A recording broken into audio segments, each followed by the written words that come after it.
Arrenquem la recepta amb la tempura. Ens busquem un bol, farina de tot ús, farina d'arròs, impulsor químic, un polsim de sal i afegim aigua. Busquem aquesta textura. Filmem i a la nevera. Anem al palpisto. Hem de tallar les verdures molt menudes i que sigui un tamany regular. Comencem amb la ceba de Figueres. Veieu el tamany? Busquem el recipient més baix i ample que tinguem.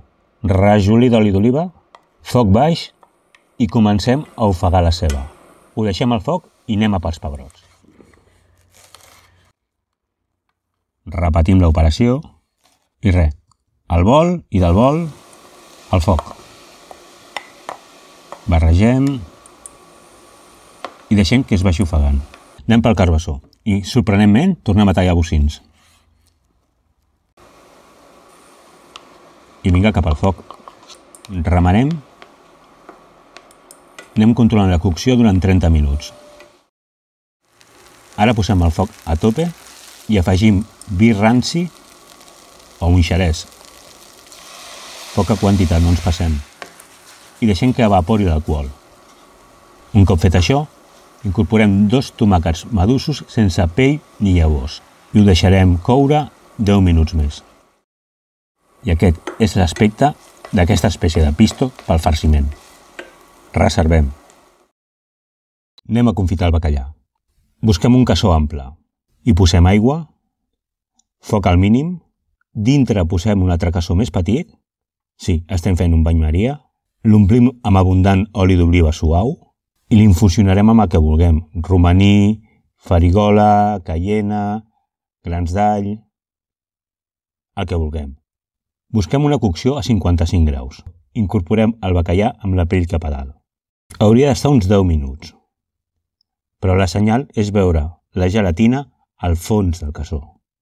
I ho passarem a gabinet per fer-ho encara a bocins més petits. Passem a un bol i barregem bé. Podem farcir amb cullera o com vulguem. Jo farem una mànega pastissera, però és opcional. I reservem. Abans de passar-les per aigua, els citrarem la part central amb compte perquè són fràgils. I ho passem per aigua.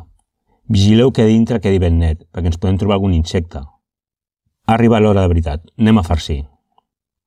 Amb compte, són delicades, anem omplint i quan les tinguem farcides les tanquem girant-les. No us preocupeu perquè no quedin del tot tancades, perquè la tempura impedirà que surti el farciment. En volia fer 12, però me n'he carregat una. He colat l'oli del bacallà. Posem l'oli a 170 graus. La tempura l'he tingut al congelador 10 minuts abans. Busquem aquesta diferència de temperatura, perquè aquesta diferència de temperatura farà que quedi molt més cruixent. Arrebossem les flors amb la tempura, introduïm a l'oli i més o menys en un minut ja estaran fetes. Veiem-les com queden.